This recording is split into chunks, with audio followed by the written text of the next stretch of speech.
ತಪ್ಪು ಮಾಡಿದರು. ಇಂದಿರಾರ ಮೇಲೆ ಸಿಟ್ಟಿನಿಂದ RSS ಬೆಳೆದಕ್ಕೆ RSS ಒಂದು ಹೌದು ಬಾಯಿ ದೇಶದ ಒಂದು ಪ್ರಗತಿಪರ ಚಿಂತನೆ ಏನು ತಿಳ್ಕೊಂಡ್ರು ಗೊತ್ತಿಲ್ಲ. ಆದರೆ ಇವತ್ತೇನಾದರೂ RSS ಈ ಮಟ್ಟಿಗೆ ಬೆಳೆದಿದ್ದರೆ ಅದಕ್ಕೆ ಕಾರಣ ಸ್ವತಃ ಕಾಂಗ್ರೆಸ್ಸಿನ ಮೃದು ಧೋರಣೆ ಅನ್ನೋದು ತಪ್ಪುಗಳು. ಅದೇ ಕಾಲಕ್ಕೆ ಜಯಪ್ರಕಾಶ್ ನಾರಾಯಣ ಆಗಿರ್ಬೋದು, VP ಸಿಂಗ್ ಆಗಿರ್ಬೋದು, ಅಥವಾ ಮೊರಾರ್ಜಿ ದೇಸಾಯಿ ಅವರಾಗಿರ್ಬೋದು, ಮತ್ತಾರು ಆಗಿರ್ಬೋದು, ಅವರಿದ್ದಂಥವ್ರು ಇವರೆಲ್ಲ ಈ RSSನ್ನು ಬೆಳೆಸಿದರು. ಮತ್ತು ಅವ್ರು ಬೆಳೆಸಿದ್ರು ಅವ್ರು ಬೆಳೆದ್ರು, ಭಾಳ ಮಹತ್ವದ್ದು. ಅವರಲ್ಲೇ ಛಲ ಇತ್ತು ಮತ್ತು ಸಂಘಟನೆ ಮಾಡ್ಕೊಳ್ಬೇಕು, ತಮ್ಮ ಅಸ್ತಿತ್ವದ ಪ್ರಶ್ನೆ ಇತ್ತು, ಬೆಳೆಸ್ಕೊಂಡ್ರು. ಇವತ್ತು ಎದ್ದು ನಿಂತಿದ್ದಾರೆ. ಎಲ್ಲ ಕಾರಣದ ಒಂದೇ ಕಾರಣ ಅಂತಲ್ಲ. ಯಾಕಂದ್ರೆ ಇದು ಇತಿಹಾಸ ನಡೆದ ಘಟನೆಗಳು ನೆನಪಿಸ್ಕೊಂಡು ಹೇಳುವಂಥ ಮಾತು. ಅದಕ್ಕೆ ಮೃದು ಧೋರಣೆಯಿಂದ ಇವತ್ತು RSS ಬೆಳೆದಪ್ಪ ಕಾಂಗ್ರೆಸ್ನಿಂದ ಅನ್ನುವಂಥ ಮಾತು ಒಂದು ಪಾಯಿಂಟ್ ಕರ. ಉಳಿದ್ವು ಎಲ್ಲ ಅವ್ರು ಸ್ವತಃ ಅವ್ರ ಹೋರಾಟದ ಸಿದ್ಧಾಂತ ಸರಿ ತಪ್ಪು ಅದ್ರ ಬಗ್ಗೆ ಮಾತಾಡೋ ಅವಶ್ಯಕತೆ ಇರಲಿಲ್ಲ.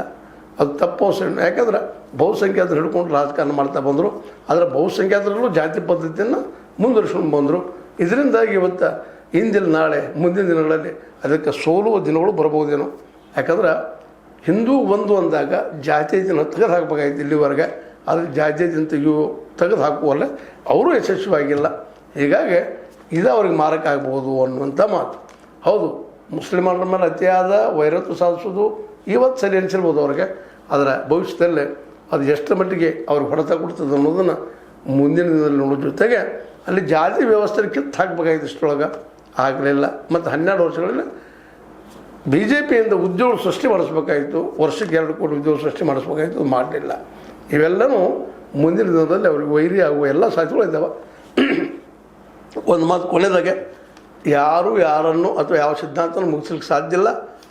ಅವ್ರು ಮಾಡುವಂಥ ತಪ್ಪುಗಳು ಅಥವಾ ಅವ್ರು ಮಾಡುವಂಥ ತಪ್ಪುಗಳು ಅಪರಾಧಿ ತಪ್ಪುಗಳು, ಅವು ಅವ್ರಿಗೆ ಶಿಕ್ಷೆ ಆಗ್ತಾವೆ ಅನ್ನೋದು ಅಷ್ಟು ಸತ್ಯ ಅನ್ನೋ ಮಾತನ್ನು ಹೇಳ್ತಾ ಅಶೋಕ್ ಗೆಹ್ಲೋತರ ಮಾತು ಒಂದು ಪಾಯಿಂಟ್ ಅದರೆಲ್ಲ ಅಲ್ಲ ಅಂತ ಹೇಳ್ತಾ ಮತ್ತೊಮ್ಮೆ ಇದು ನಿಮಗೆ ಲೈಕ್ ಆಗಿರ್ಬೋದು. ಲೈಕ್ ಮಾಡಿ ಶೇರ್ ಮಾಡಿ ಕಮೆಂಟ್ ಮಾಡಿ ಜೊತೆ ಸಬ್ಸ್ಕ್ರೈಬ್ ಮಾಡಿ. 16 ನ್ಯೂಸ್ ಅರ್ಥ ದೇಶದ ಸತ್ಯ ಕೈಗಳಲ್ಲಿ ವಂದನೆಗಳು.